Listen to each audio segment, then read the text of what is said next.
Eso que falta en las redes. Seguinos en Instagram y YouTube. Eso que falta es un espacio real en la virtualidad.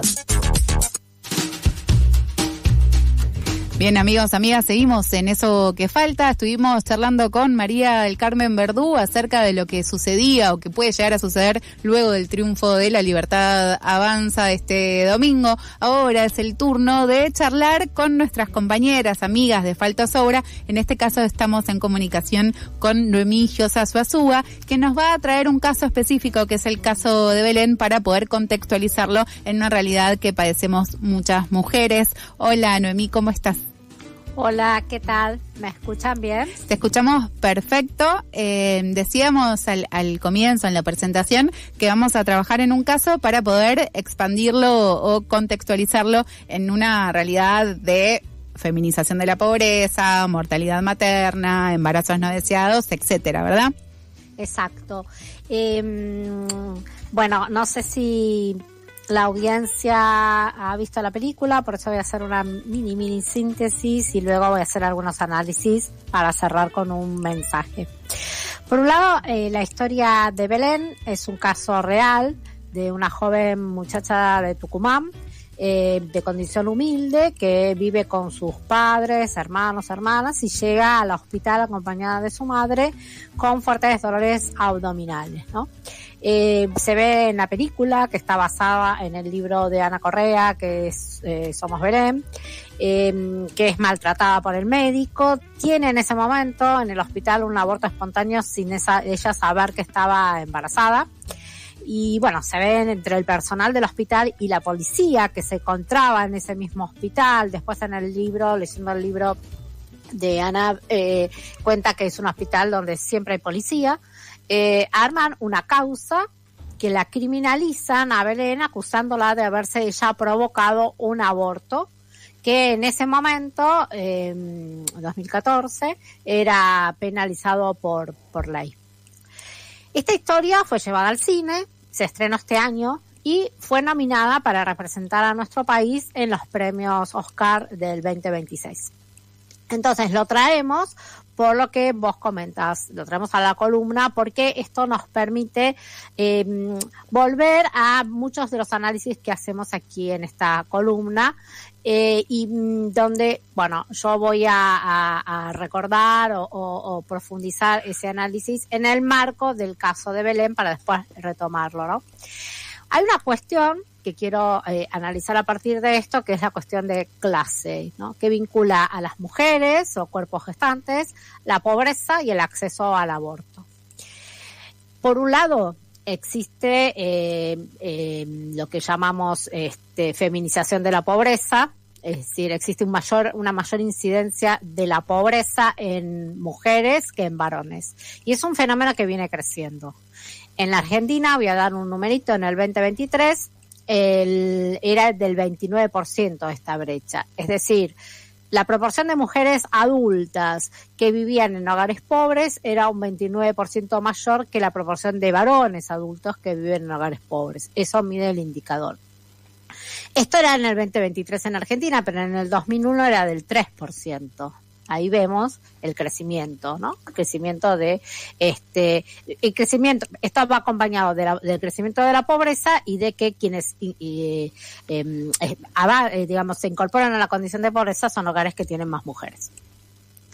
Bien, esto pasa en Argentina, en otros países, en América Latina también, solamente doy el número de Argentina.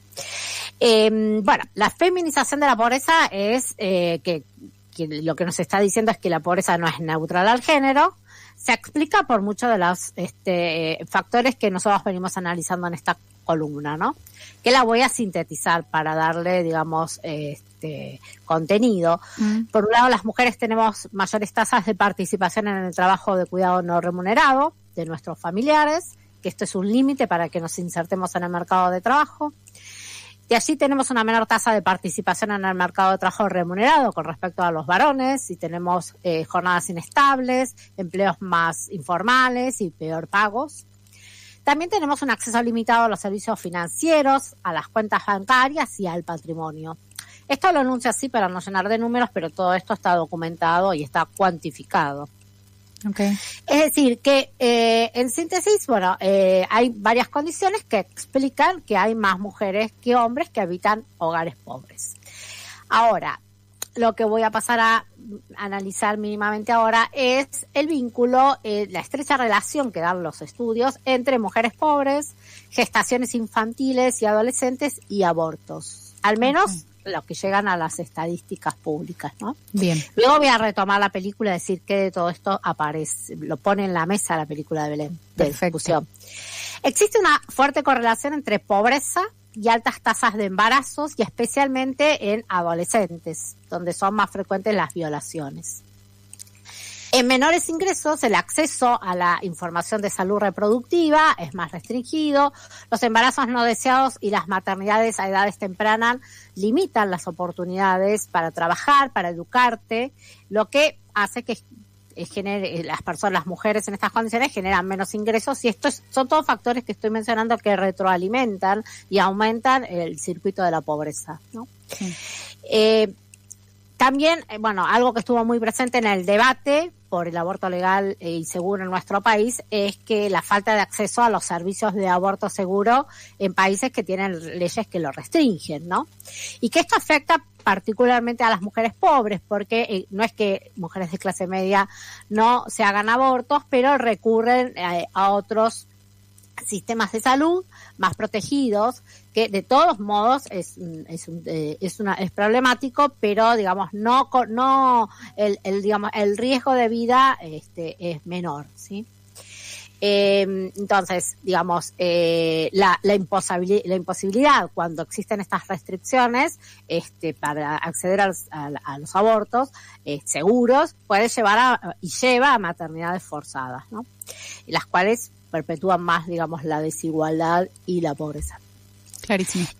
Voy a mínimamente ejemplificar o mencionar así 2 o 3 numeritos de casos. En la Argentina, antes de la IVE, de la Ley de la Interrupción Voluntaria del Embarazo, estos numeritos son entre el año 2002 y 2020, a partir de un estudio del CELS, y de la campaña nacional por el aborto gratuito y seguro, se menciona un registro de 1.388 causas de criminalización de mujeres por aborto u otros eventos obstétricos, ¿no? En general, en este estudio se muestra que son mujeres de bajos recursos. En el año 2018, también antes de la IVE, fueron obligadas a gestar y a parir 2.350 niñas en Argentina, ¿no? Entre 10 y 14 años de familias de pocos recursos. Fueron gestaciones infantiles forzadas en el marco del abuso sexual que les negaron la interrupción del embarazo. Hay otros números que hay ya con la ley que se hicieron en pandemia, donde de 90 mujeres que acceden al pedido de aborto, de interrupción del embarazo, que se hacen José Cepaz, se muestra que el 90% de los que los solicitaban tenían entre 19 y 40 años, y que el 82% manifestaba que sus ingresos no les alcanzaba para comprar la droga, o sea, el misoprostol necesario, ¿no? O sea, con esto estoy, digamos, como pincelando el hecho de que hay una vinculación, un estrecho vínculo entre pobreza, embarazos no deseados y también violaciones, ¿no? Ya digo, no es que en clase media no aparezca, pero digamos, en la necesidad de tener, digamos, una ley que garantice el aborto legal y seguro es fundamental. ¿Qué nos trae la película de Belén? Para quienes no la vieron y para quienes la vieron también, para reflexionar. Por un lado, es un caso real que se produce, como dije antes de que se apruebe y aplique la ley, la IVE, ¿no? Muestra el desprecio por Belén y lo que le está sucediendo. El desprecio, por un lado, del médico, del sistema de salud.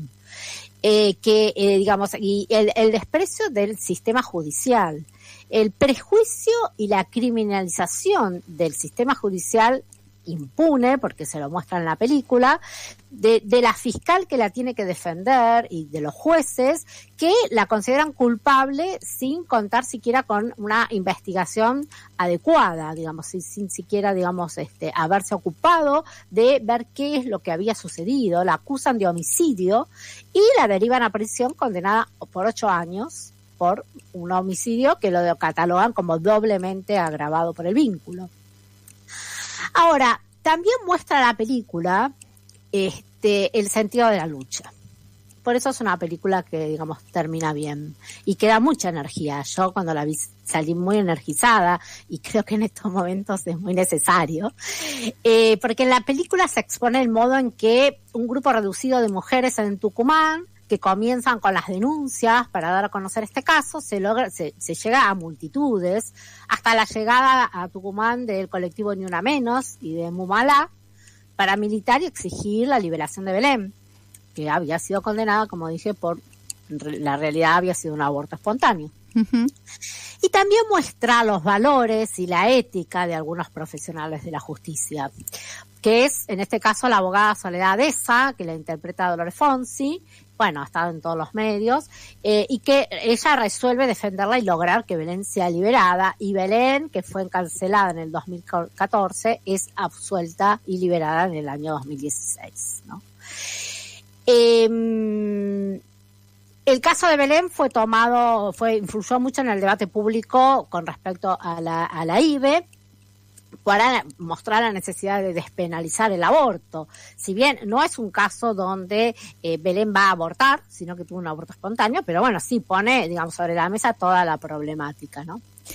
Y quiero, ya un poco redondeando, algunos numeritos en cuanto al impacto a partir de la IVE, porque por un lado se redujo la tasa de muerte materna. La muerte materna es por causas, ¿no?, vinculadas a la maternidad, al embarazo, al parto, al posparto.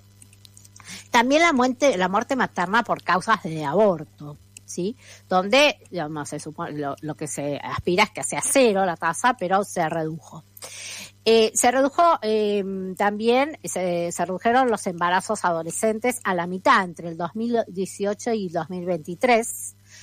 Y en esto influyó un plan que este gobierno lo eliminó, que es el plan ENIA, que es un plan para interministerial de prevención del embarazo no intencional en adolescentes. Para tener algunos números, en el 2001, de 100 mujeres entre 15 y 29 años, el 12% tenía hijos nacidos vivos, o sea, jóvenes, mujeres jóvenes, por eso es el indicador, y en el 2022 se había reducido al 6%. Bueno, el gobierno de Javier Milei desmanteló este plan, trayendo, bueno, una serie de consecuencias como todo lo que está pasando, ¿no? Sí. Noemí, sí. Decime. No. Ya estoy cerrando. No hay problema. Y en todo caso, intercambios para cerrar, lo que quería subrayar era la necesidad de la militancia para continuar defendiendo estos derechos, sobre todo en estos gobiernos donde ya han manifestado la intención o el deseo de intervenir en la IVE, le quita presupuesto a los hospitales para que puedan aplicar la IVE con los recursos necesarios a los hospitales nacionales, a los presupuestos provinciales. Entonces, nunca mejor momento también para que la película Belén haya sido nominada para representarnos en el evento de los Oscars, porque adquieren una trascendencia internacional, ¿no?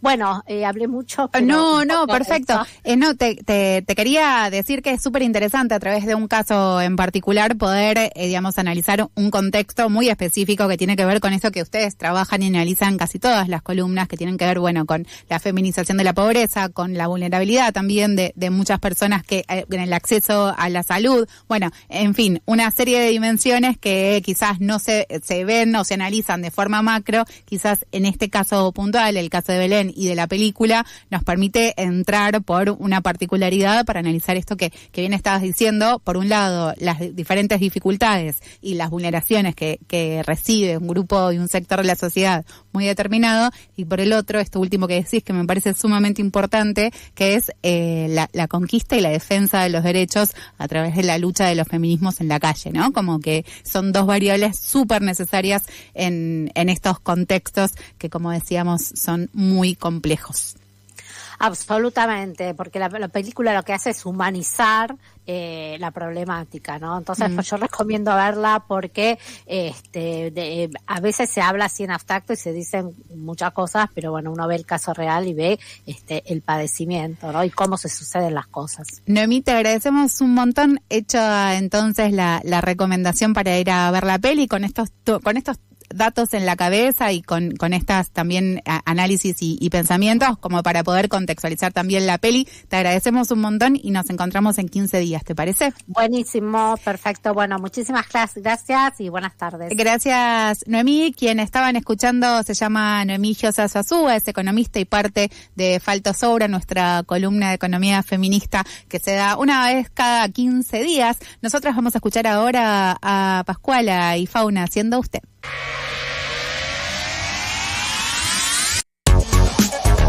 Eso que falta en las redes. Seguinos en Instagram y YouTube. Eso que falta es un espacio real en la virtualidad.